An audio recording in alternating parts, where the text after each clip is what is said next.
I am Dr. Jebasingh, medical oncologist from Asirvadam Specialty Hospital in Madurai. We would talk a little bit about cancer. So what is cancer? Cancer is when a cell in the body grows out of control and then starts spreading from that area to the other areas and then into the blood and then goes to other parts of the body.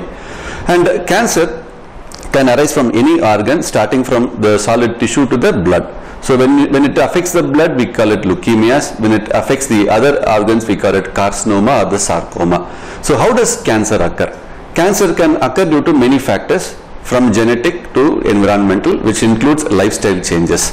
And genetic forms only 5 to 6% of the cancers. All the remaining factors are predominantly lifestyle oriented. So we will look at how to prevent cancers also. And then, so coming to cancer, so how do we diagnose cancer? So when a person has cancer, he may have symptoms related to the site of origin. So if he has got a cancer of the cheek, he will have an ulcer on the oral cavity. If he has a cancer of the throat, he will have difference in the voice and also have difficulty in swallowing. If he has cancer of the lung, he will have constant cough which is not responding to antibiotics.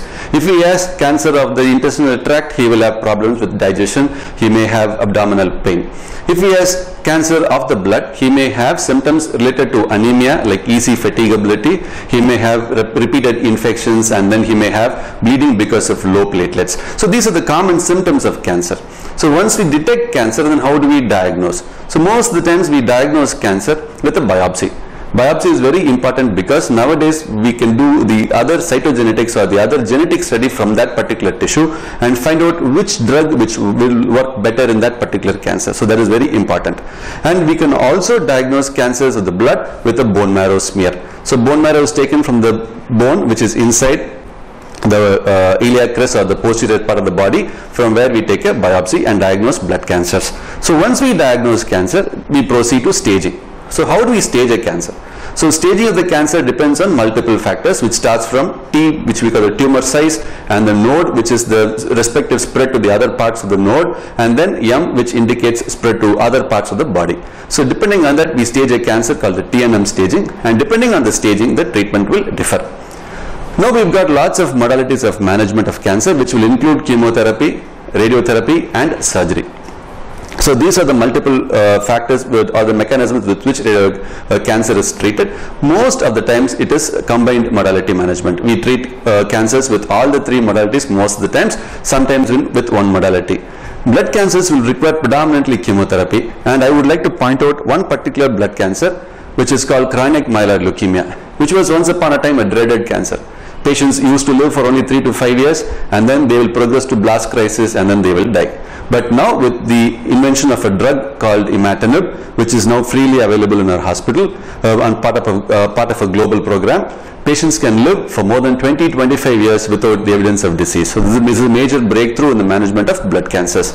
And now we have got lots of monoclonal antibodies, we call it. So these are drugs which can target the specific cancer cell which expresses a particular antigen. So these monoclonal antibodies do not have the common side effects of chemotherapy like vomiting, hair loss, and other side effects. They are very easy to use. The only problem is a little expensive, but the cost has now come down with multiple companies producing the drugs even in India. And now we have come to the other extreme of cancers. Generally speaking, children are a difficult group to treat because we feel a little difficult to treat childhood cancers. But one good thing about childhood cancers is that most of them are easily curable. So we do see a lot of acute leukemias in children which are very easily curable, and the cure rate goes up to almost 95 to 98%. So and with much less toxicity. So blood cancers in children are very easy to treat, and the children will live much longer and without evidence of any cancer. And now, having taken a look at cancer on the whole, we will look at how to prevent cancer. So this is something which I am very careful about, and which I like to insist upon the public, is that most of the cancers are preventable. You may wonder why. Because most of the cancers are predominantly lifestyle oriented. If you look at it, maybe 20 years back, if you've had some relative with cancer, you would have said, okay, once in maybe one generation would have had a cancer. But now you can see each person, or at least one person in each family having cancer. So why is this due to? This is predominantly due to lifestyle changes, and most of it is diet or the other environmental factors related. So as you can see, most of us have come away from the vegetarian diet.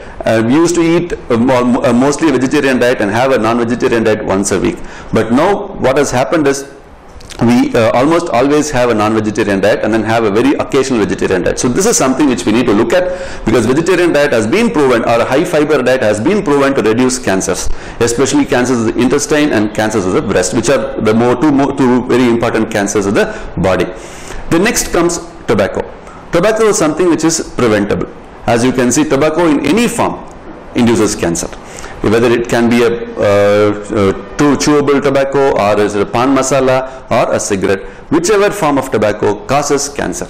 So this is something which we need to take forward and then avoid cancers in our family, so that we can have a cancer-free generation at least for the next 5-10 years. Now, we've talked about prevention, we've talked about cancer. Is there a cancer vaccine? Yes. At least the commonest cancer in women in India as of now is cancer cervix, though cancer breast is still is almost catching up with cancer cervix. We've got a vaccine against the commonest cancer in women of India called the cervical cancer. We've got a vaccine which prevents 80 to 85% of cancer cervix. And the ideal age is to take it before they have their first intercourse. So most of the times it is ideal to receive this vaccine at the age of around 15 in our girls. So I think we should promote it in our livelihood, so that the next generation of our female children will not develop cervical cancer. And we can also detect cancers of the breast early with a mammogram, which should be done after 40 years of age on an annual basis. So this is also which is very important. The hepatitis B vaccine which we have given in the immunization protocol in almost all the schools can prevent liver cancer also. So this is also something which we can look at in the prevention of cancers. And now we've looked at almost the whole spectrum of prevention, early detection, and the diagnosis treatment of cancers. But one thing we should remember is that before I finish off, cancer is something which most of the times is preventable with regular exercise, with a high fiber diet, a low what we call red meat diet. We can prevent most of the cancers, and even in a tobacco-free world, we can prevent even more cancers, because tobacco can cause cancer of the oral cavity, cancer of the throat, cancer of the lung, cancer of the pancreas, cancer of the stomach, cancer of the cervix, and even blood cancers like acute myeloid leukemia. So all these things can be caused by tobacco. So I think this should be taken as a public awareness campaign, where we can prevent tobacco use so that we can reduce a lot of cancers, and also a healthy lifestyle where most of us do a lot of exercise every day, so that we can prevent the other sedentary activity induced cancers like breast and colon. I think with this I will stop, and then hope to find a future where we can have a cancer-free world. Thank you.